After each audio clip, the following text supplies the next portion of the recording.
Today I want to talk about how to stop letting fear control you in difficult conversations. Picture this. You're about to speak up in a meeting, give feedback to a colleague, or ask your boss for something important like a raise. Suddenly, bam, your heart starts racing, right? Your palms are getting all sweaty, and your brain, it just basically turns into the spaghetti mess of what ifs, right? Cue the Eminem song, Lose Yourself. Sound familiar? You are not alone. I think if you're feeling that way, everyone feels that way at some point in time. In fact, a 2023 Harvard Business Review study found that 70% of employees admit that they avoid difficult conversations at work, often because of fear. Fear of conflict, fear of rejection, and fear of looking foolish. Most importantly, fear of losing their jobs. How many of you felt like that? You're afraid to speak up, or you see the way things are, especially currently with a lot of layoffs, and you're thinking to yourself, is this worth it? Is this the, fight I'm willing to put myself out there for?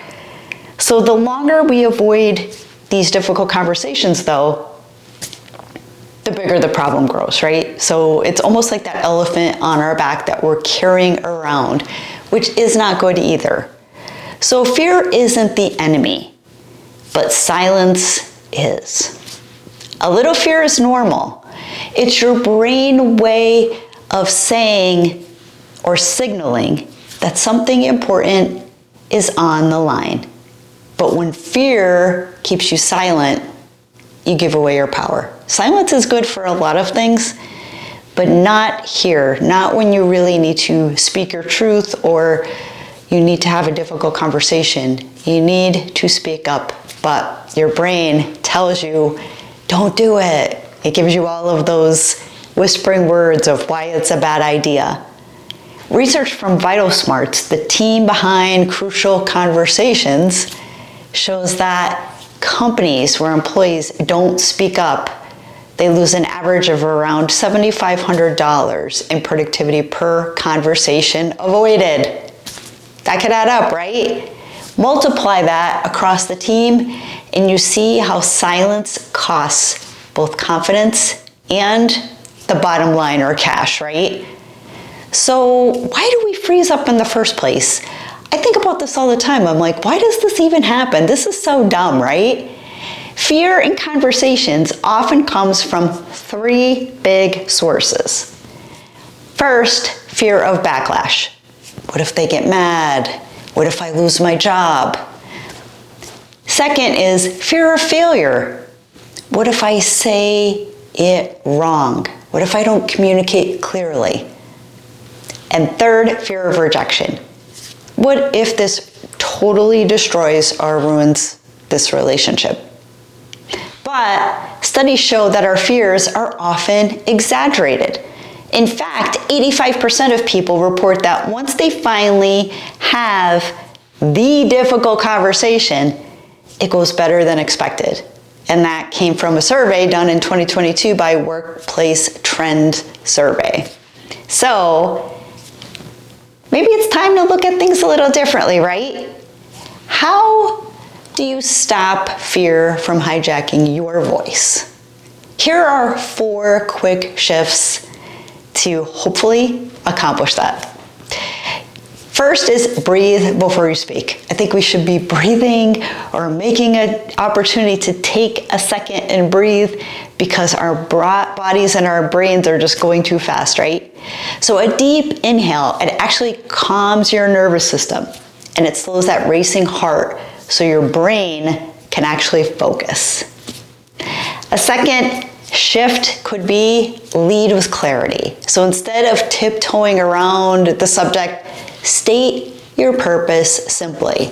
Say something like, I'd like to talk about what we could do to improve our workflow, or something like that. A third tip is reframe the outcome. So instead of fearing, what if it all goes wrong? Because we all go to the negative, right? Ask, what if this may create a better solution? How about that? What if we looked at the positive side of things for once, right? And a fourth shift could be just be prepared. And I think that's for everything. When you don't prepare what you're going to say and how you're going to say it, even make it up in your mind, like picture yourself giving your pitch, right? You leave yourself open to making mistakes or not framing your request in a clear way. So there's a lot of courage, I say, in putting fear aside. And that can be really contagious. It's almost like, when you see someone smiling, you kind of tend to smile too because it is contagious. Confidence in conversations is like a muscle. You're not just born with it, but the more you use it, the stronger it gets. The less you use it, the weaker it gets, right? So use it to your advantage. But be clear, be concise, practice, think in your mind, how do you want this to go? And when you choose clarity over fear, you don't just help yourself. You model courage for everyone around you. So everyone's looking at you and you think they're looking at me crazy or they think I'm a crazy person, but maybe, just maybe, they're admiring you. As Brene Brown famously said, clear is kind.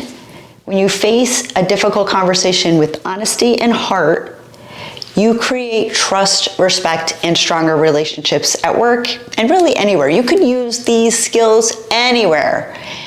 So there is an effect though when you don't. When you don't, you're lying to someone. And in the end, it hurts their progress and they may not look at you or look to you in the future for guidance and support because they feel it. When you're not authentic, sometimes people can see right through you. So the next time fear tries to grab the mic in your head and in your voice, pause, breathe, reflect, and remember, your voice matters. It matters more than your worries, so get over it. So I hope you got something out of this. If you found this content valuable, helpful, please consider subscribing, please consider sharing. And if you have any ideas or things you would love for me to talk about on this channel when it comes to communicating, clarity, and using your voice, let me know in the comments. And we will see you all next time.